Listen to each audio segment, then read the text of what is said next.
Welcome to a radical discussion of independence, free will, liberty, and the left-hand path. This is Daimonosophy 2.0 with your host, Paul Frederick.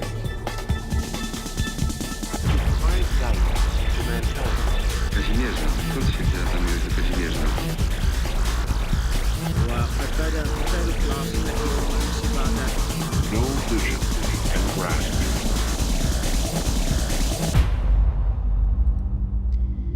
If you dug the Black Flame Tarot, then you've got to have the Black Flame Tarot book.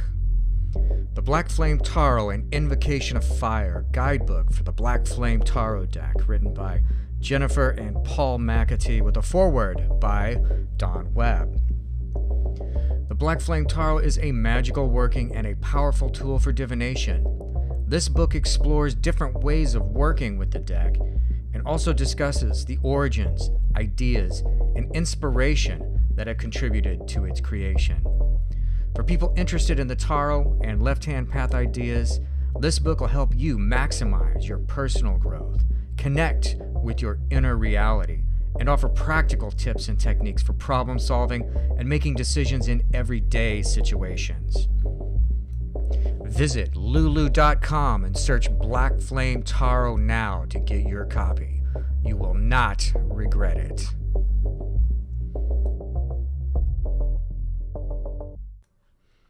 In continuing with our discussion of the three things that you can do with the Black Flame, I'd like to share with you the Cosmic Garden Hose Allegory. So, in discussing the nature of creation, we can use the metaphor of a gardener. So imagine watering your lawn with a garden hose. Very simple. The stream leaves the spout strong and unified, but of course the further it gets out, the stream disperses and falls apart, spreads out into little droplets. And some of it falls on grass, some of it gets on leaves, some of the water sinks into the earth. And also there's different forms of organic life out there in addition to plants. There's also, snails and bugs and all sorts of little critters out there, microbes. Some of them might appreciate that water coming down on them. Others, it could be catastrophic. If your water lands on an anthill, that's a big pain in the ass for them. It's another day's work. But they all need water. All forms of organic life need it. But they need it in different ways, in different amounts, and they have different methods for absorbing it. Now, imagine a similar stream from a great cosmic garden hose. Let's say the source is somewhere far away from us, far from planet Earth. And so from your experience in the garden that what comes out near the source of the stream is all unified from your point of view. It's all water. It's all the same thing. But as it spreads out and gets further away from the source, it disperses, and it becomes different things to different beings. So imagine this again as a cosmic garden hose, and you say the source is far away from us, and the stream, as it moves throughout the cosmos and eventually arrives at planet Earth, there's this dispersal has taken place. It's dropletized. It's mystified. And there's a dispersal such as you might see with any conventional stream. Closer to the source, the stream is very strong. But by the time it reaches us here in our little corner of the universe, it is dispersed, faded, and inconsistent. Now, this principle takes place on different levels. if we're talking about a cosmic substance.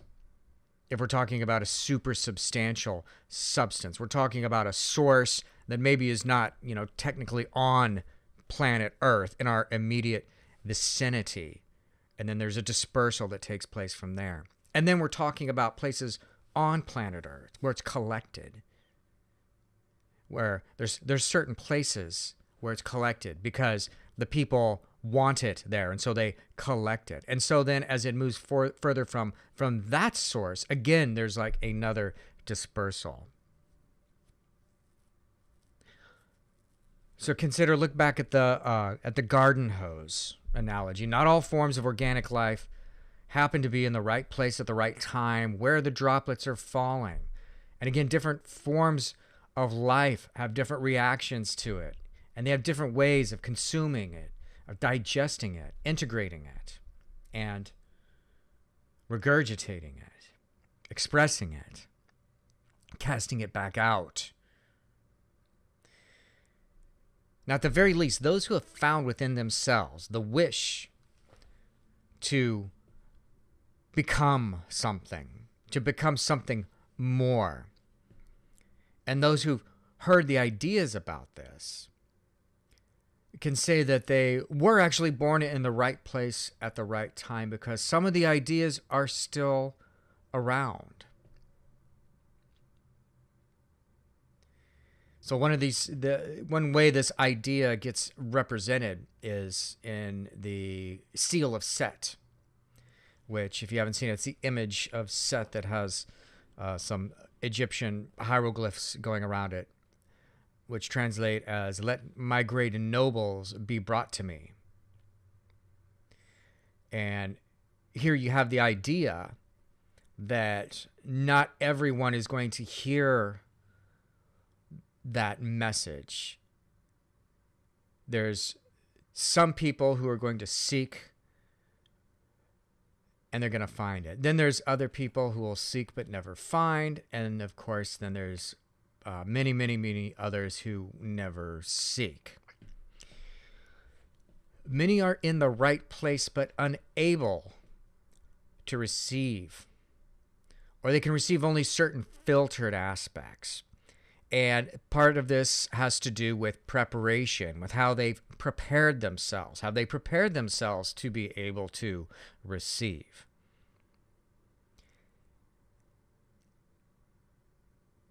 And there's a lot tied up in this. What have you done to prepare yourself? Could it be that a huge part of initiation, what we call self-initiation, is really just a matter of preparing the self, preparation for this greater transformation or this greater receiving of something that is yet to come? So everyone knows people who are unable to receive and will never prepare, and they're never going to hear. Even if you beat them over the head with it, they're not going to hear it. And we're surrounded by people like this in ordinary life. And this is what Gurdjieff talked about when he said that humanity is in a state of relative sleep. And there's actually a scientific validation of this idea, when they find that, so there's a number of different brain waves. If you go and you check up on all of the current knowledge on this about brain waves, but there are basically two broad categories of brain waves: alpha and beta.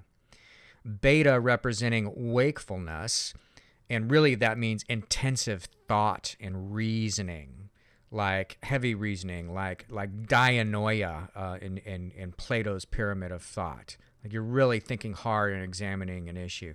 And then there's alpha waves, and it's like this includes relaxation, and it includes sleep, and then there's other levels of sleep in there. But the point is that you're basically got alpha waves while you're sleeping at night, and you basically got something in the same neighborhood when you are doing most of the stuff during the day, like walking around, doing things, talking to people, working, getting paid to be at work. A lot of the times you're just technically, scientifically, you're closer to being asleep than you are to being wakeful in the thoughtful, rational, dialogue, dianoia sense of the word. So this is what Gurdjieff called the terror of the situation, when you realize that not only most of humanity really is just asleep all the time, but you are yourself. Even though you might be thinking right now, I'm wakeful and I want to be wakeful, the reality is that most of the time you're not. You're just not. And there's a lot of experiments out there that you can do to prove this to yourself. But here's one. Next time you're at work. Now, if you have a job, and I hope you do, next time you're at work, write yourself a little note on your desk or wherever you come in, wherever you find it at work, and it's a note to yourself, and ask yourself, how did you get to work today? Do you remember? And this is a very common phenomenon. Most people will not remember how they got to work any given day. Now, of course, you know that you drove, or you know that you took the bus, or you took a train. Everyone knows that they did that. But if you try to remember specific details of it, you'll find that you cannot. And you don't really have any evidence that that's how you did it. You just kind of take it on faith and know that you did because you did every day. You use inductive reasoning, basically, to validate this to yourself.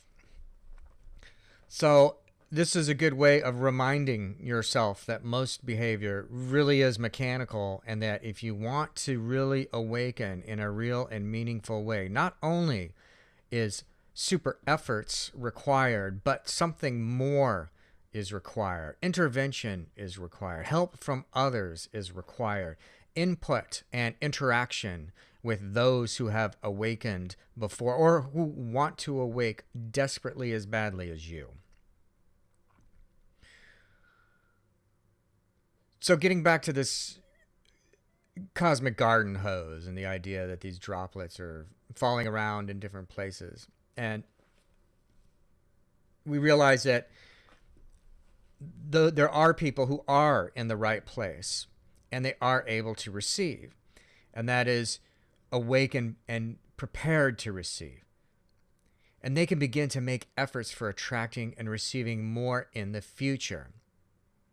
We might spend most of our days in relative sleep, but through initiation and initiatory practices, we prepare ourselves to be ready at a moment's notice. We learn the signs and to sense the presence of the supersubstantial.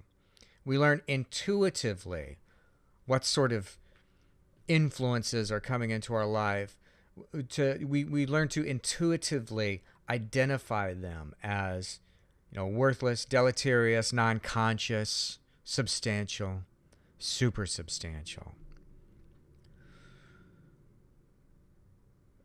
For the supersubstantial influences, you don't just gain a sense for those just by reading in a book about them either. You gain a sense for what's substantial, but for what's supersubstantial, this only comes from direct experience right at the mouth of the source, with exchange from others who are there at the source.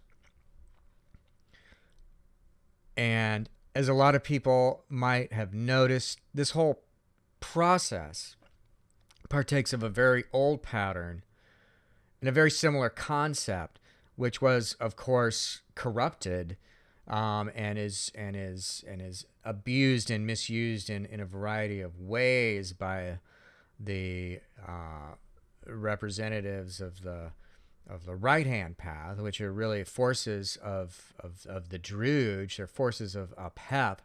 But it goes back to the parable of the sower that you see in the Synoptic Gospels, where the sower sows the word by the way of seeds. And he talks about most of the seeds fall on the road. The rocks are the thorns. And even if the word is heard, it is not received. But a small amount of the seeds fall on good soil, And these are those who hear and fully receive, and something new can begin growing inside them. But the problem with the way it's been corrupted is that the word that they're referring to is essentially the word of obedience. It's the word of restriction, is what Aleister Crowley liked to call it.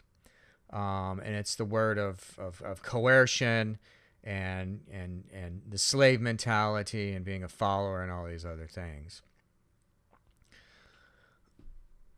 But in any case, this is a reminder that what we're talking about here is a possibility really only for the few. It's not a possibility for the masses, because it requires a convergence of right place, right time, and the right mind. Now, it's very possible that way back a long time ago, there was a time when, and this would be, what I would call antediluvian, like before whatever great disaster and rebooting of mankind took place in relation to the flood, universal flood mythology out there, or the universal Atlantis mythology. There may have been a time where human beings, where the right kind of nourishment for the full evolution of the human being and mind and soul complex happened naturally, because the nourishment was available and it flowed freely.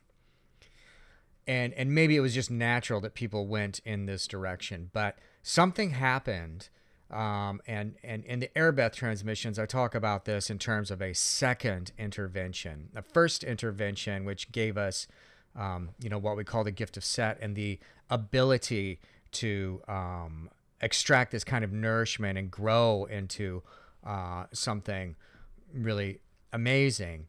And then there's a second intervention associated with the flood, where we received a restriction on this. And there's different ways that this is represented, that this restriction took place. In the Diabolicon, it's talked about another war in heaven, an angelic and demonic war over the future of mankind, and they talk about it in terms of that. But there's also the Gurdjieffan system. In Beelzebub's Tales to His Grandson, he talks about Kundabuffer, which is an organ that's installed in the human genetic structure, which restricts our ability to see all of reality. So basically, it restricts the energy flow coming into us, so that certain aspects of it we're basically blind to. And Wilhelm Reich talks about the exact same thing in his study of character armor, which he speaks about in a number of his books, especially his major work, Function of the Orgasm. So, unlike water from the earth, that's kind of the metaphor we're using with a cosmic garden hose, the black flame contains certain essential qualities, like substance, energy, and purposefulness. And there's an intention and purpose behind and within this stream. Impressions and substance that originates from a higher source. So this is where, when we return to the Cosmic Garden Hose Allegory, here's where we would begin to ask, who is the gardener? Who is it at the source? Who's holding the hose? Who's turning the faucet? Who decides which garden it's going to go on? Now, initially in ordinary life, we can find these droplets dispersed in various forms of impressions. Like I said before, examples like art, music, literature, or architecture, which seem to bear some higher frequency or purpose or a sense of the sacred. I like the Sphinx and the pyramids are great examples. It's a complete mystery what these things are, how they got there, or what they mean, but we're pretty sure that it means something. I mean, people didn't just slap it together for the hell of it. And in most cases, if you study these things far enough, you'll find that such manifestations were themselves ultimately derived or created by previous generations of initiates working with higher ideas. So as we go about absorbing these various influences, certain events will conspire, often by means of shocks, initiatory shocks. And they create within us the right kind of open state to be able to receive these higher influences.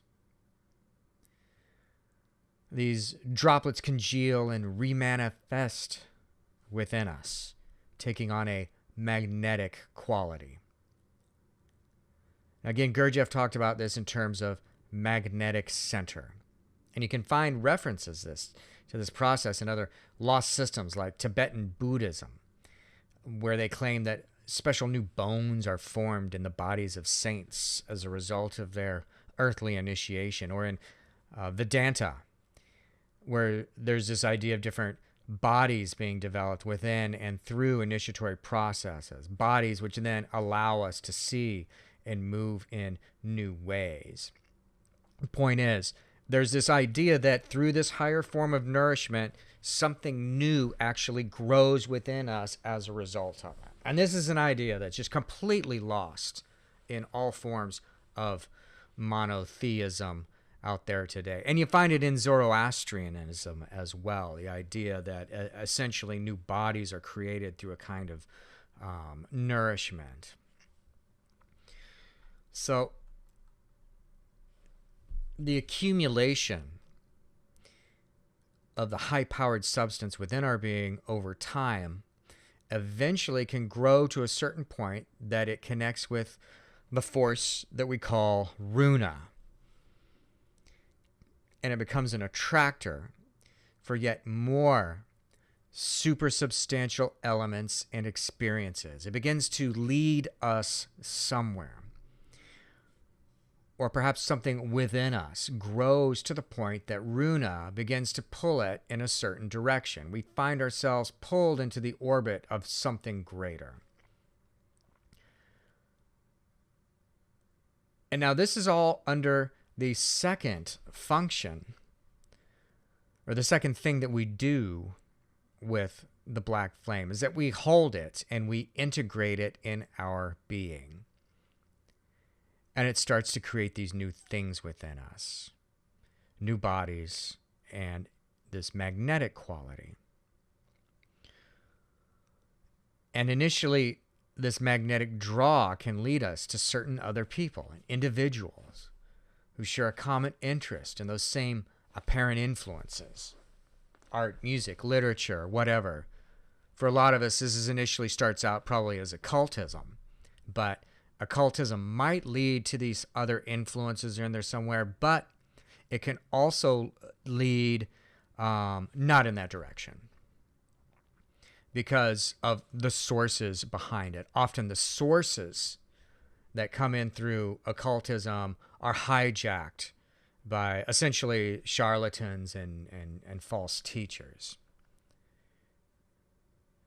Nevertheless, this step along the way can be quite exhilarating as we make connections with others who share values that are not embraced by the mainstream.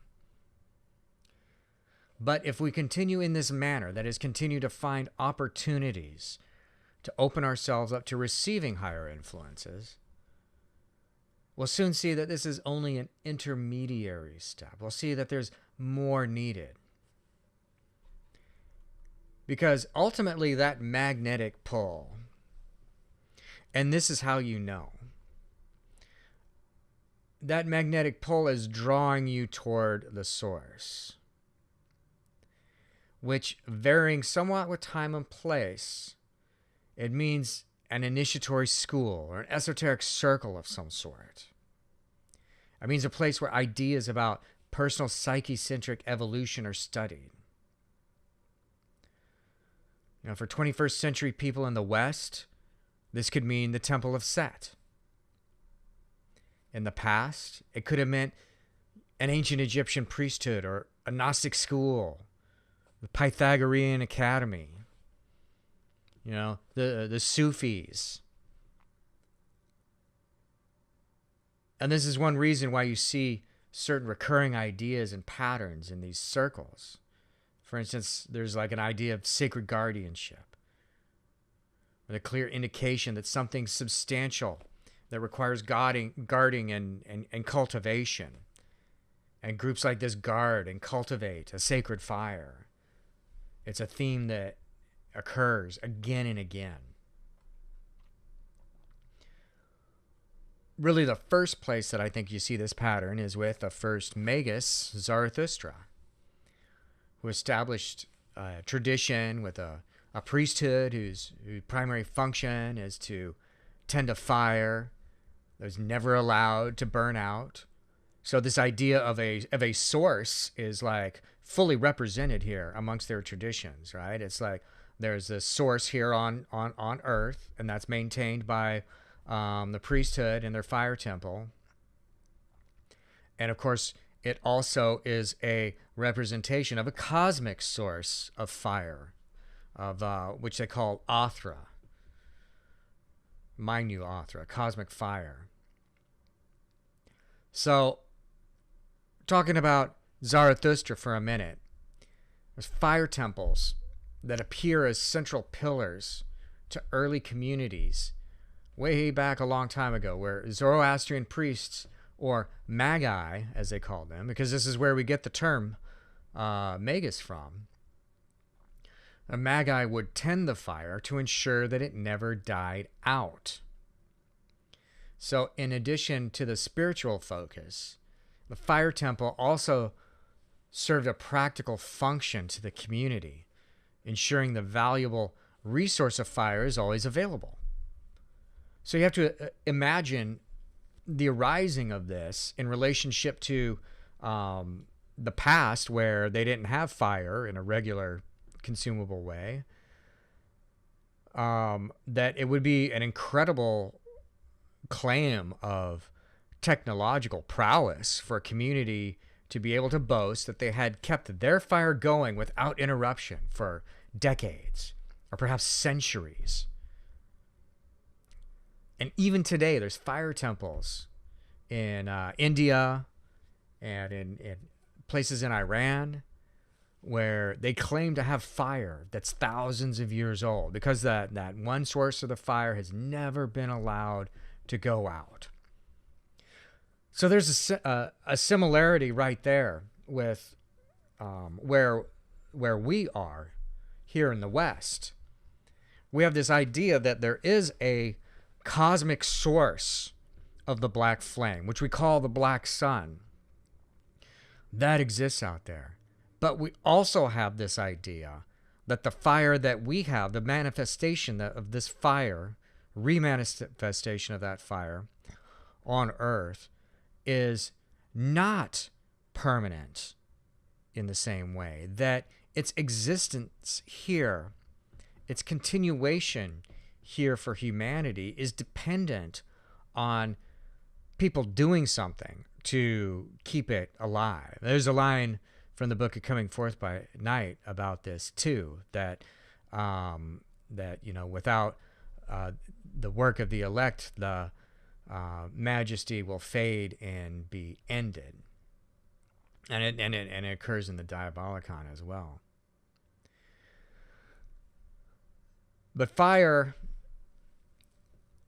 is an interesting subject for the Zoroastrians, and I think looking at how they talked about it would help us a lot to see how there's different manifestations of this right on up to that cosmic one. So I'm just going to talk about some of them here. There's basically 6 kinds of fire. The first kind is called Vohu Frayan, or good propagator.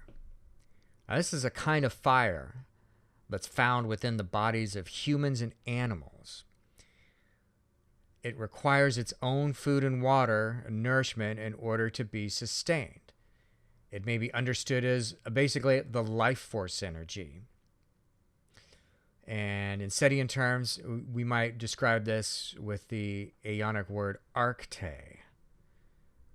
It's a fire that binds man and animal together. It's like the fire of the living body. And then there's the second kind of fire is called urvazisht, or most useful. And it's a kind of fire that's found in plants. So it's an energy or fire that requires water but no food in order to be sustained. Urvazisht can manifest in carbon dioxide and oxygen. So when I talked about the second kind of food from Gurdjieff's food diagram, this would correspond with that. Urvazisht would correspond with the kind of food that is received through the breath of man. And Vohufrayan, which is in the bodies of humans and animals, this is the food that organic life needs to survive. Plants don't take this food in the same kind of way. So, and the third kind of fire is vazisht, or most supporting. And that's a fire that's found in clouds. It manifests as lightning. They say this energy or fire requires water nor food in order to be sustained, and corresponds with the idea of the heavenly fire, or something in the atmosphere. So this is the kind of fire that Tesla was working with. You know, this is the kind of fire that Ayn Rand was talking about in Atlas Shrugged, where they find the mysterious motor that harvests energy from the atmosphere to create a sort of renewable and inexhaustible energy supply for mankind. And then the fourth kind of fire is spenisht, most brilliant and beneficent, such as that found in a flame. The temporal fires, this energy or fire requires food, fuel, but no water in order to be sustained. And this is the ordinary fire. I mean, like if I whipped out my lighter and I flicked my Bic, that is an instance of spenisht, the fourth kind of fire. So these are all in the initial category. I consider these are types of substantial fire. And then you come across the more cosmic sorts of fire. There's two cosmic sorts, or what I like to call super substantial fires. And this is the fifth one, Berezi Savang, which takes us back to the origins of the universe and the cosmic fire of original creation. So this is the fire from which the universe is created from. And then number 6, and this is the most important, it's a special kind of spiritual fire called Mainyu Athra. And this is the fire that illuminates the path of Asha, or the way of truth. Mainyu Athra corresponds to the highest frequency of fire. We call it black flame. Or Beelzebub, in Beelzebub's tales, we call it most holy fire, absolute. And in ordinary life, we experience these first 4 manifestations of fire in different times and places. These are kind of like natural fire. But the two latter kinds, 5 and 6, these are like the holy fire. They're infrequent. We don't encounter them every day in life, only in very unique conditions. But when you find one of these places where the sacred fire is kept and tended, when you find something that represents the source, then you have an opportunity to experience its full force. So many people experience this in the Temple of Set. So in one sense, the Temple of Set is a place where the black flame is intentionally accumulated, gathered, and cultivated. Well, we've talked a lot about how we receive and hold and integrate the black flame. Next time, we'll talk about how we expel it, how we send it back out, like the kind of the end game of this.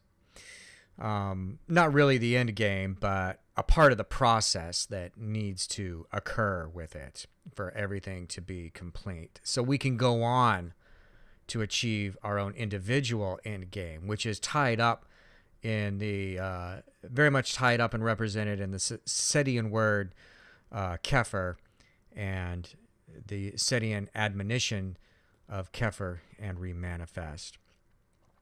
So we'll talk more about that next time. So I want to thank you all, friends and fellow daemons, for joining me here again. If you enjoy this podcast, please like, comment, and subscribe. We're available on iTunes, SoundCloud, YouTube, and Patreon. So check us out. And always, always, always keep that dark fire burning.